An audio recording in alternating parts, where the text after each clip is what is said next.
Hi YouTubers, welcome back to my channel, How to Defeat a Narcissist. Check out the description box for a link to my book available on Amazon and also to my website where you can read tons of articles on narcissism, codependency, and how to heal, level up, move on with your life, okay? So I just want to do a quick video here about how to identify a narcissist, okay? Narcissists are hard to identify in the beginning. We know that because they're acting, okay? They're auditioning for a spot to come into your life and abuse you. So they have to act like the perfect, charming boyfriend or girlfriend, right? But the sooner you can conjure up conflict with an individual and see how they handle it, the faster you'll know whether or not you're dealing with a narcissist. Because narcissists typically do not handle conflict well, and it will make them come out of the honeymoon phase and kind of clap back at you and show their true colors, okay?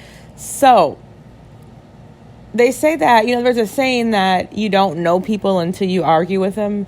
You don't know people until there's a problem and see how you guys solve it together.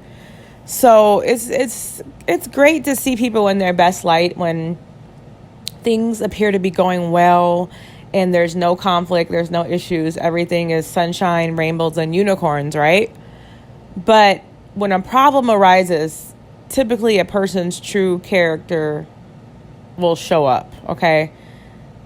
Regardless of how good of an actor or actress they are. So one of the tests I like to do on a lot of people just to determine whether or not I'm dealing with a narcissist. I mean, my sixth sense for narcissists is so amplified at this point in my life that I can usually tell by their energy signature within a couple minutes of meeting them. Yeah, it's that accurate. But we always, especially as empaths and just human beings, we like to give people the benefit of the doubt, especially if they're, not easy on the eye and they are charming. We like to say, okay, even though my gut's telling me this person may be off, I'm gonna let them stick around to get to know them and see what they're really about. Okay, and that's usually the self-talk that gets us in a lot of trouble, right? But it also teaches us a lesson. So it's like, it's not that bad in the end as long as you don't keep ignoring your intuition in the long run. Okay, you're allowed to do it a few times when you're young. But then, as we wisen up and get older, more mature, that intuition is something that will eventually guide most of our decisions, especially when it comes to relationships. So the number one way to identify if you're dealing with a narcissist is seeing how they handle a problem or conflict, okay? And you can manufacture one. If you have a hunch that they're a narcissist, manufacture a conflict to see how they react. And even employers do this before they hire people. They give you some, essay questions during your interview, and they say, well, how would you deal with a irate customer who yelled and cursed at you and pointed in your face? And then they wait for your response. Of course, if you respond saying that you're going to yell and put your finger in the customer's face as well, they may not hire you, okay? So everybody does a little preliminary work before giving someone a position, especially a position as their partner in their life. So don't feel like this is manipulative if you have a hunch that someone is a narcissist and you don't want to waste your time, okay? You could be preventing a lot of heartbreak by creating a conflict and seeing how they respond. Because if you try to defend yourself during that conflict, meaning that you stand up for yourself, and they take it as an insult that you stand up for yourself. I'm going to repeat that.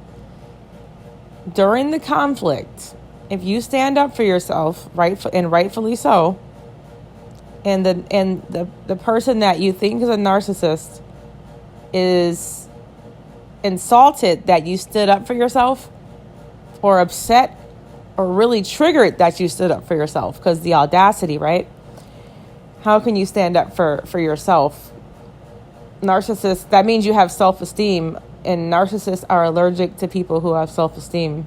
So at that point, they're gonna be unmasked and triggered, and they're going to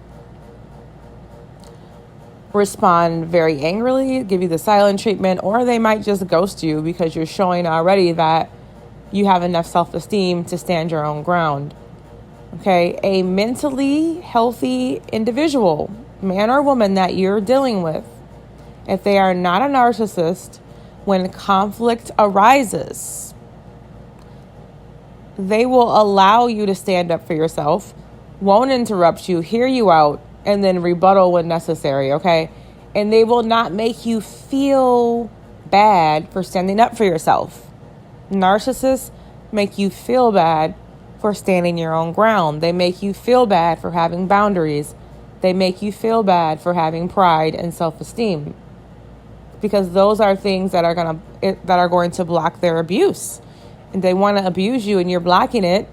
You're not good narcissistic supply. In fact, you're not narcissistic supply at all, and they're going to have to move on. So again, if you're dealing with a mentally stable person, they're going to have a equal exchange with you of thoughts, ideas, and problems and solutions regarding the conflict, okay? And they're not going to make you feel bad about saying your part. They're not going to twist your words and use reverse psychology or gaslighting. They're not going to deny your experience. So, for example, a mentally healthy person is going to say, I'm so sorry you feel that way, but my intentions were this, and I definitely don't want you feeling that way. What can we do together, or what can I do to prevent this from happening again in the future, okay?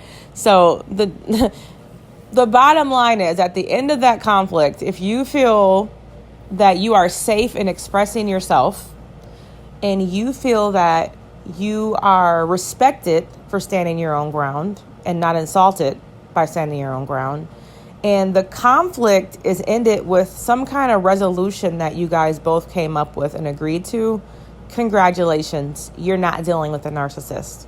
However, if it's a bunch of gaslighting, denials, defensiveness, and the narcissist is upset that you're standing your ground, and the conflict ends, ends with no resolution, because like I've mentioned in several videos, narcissists are allergic to solutions.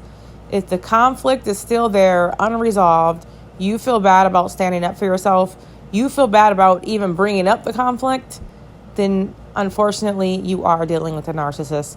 And that, my friends, is the ultimate test. Trust me, you can save yourself a lot of time, because the way that people argue and the way that people deal with conflict is the most important dynamic of a relationship you should ever consider. Okay, until next time, guys, be vigilant.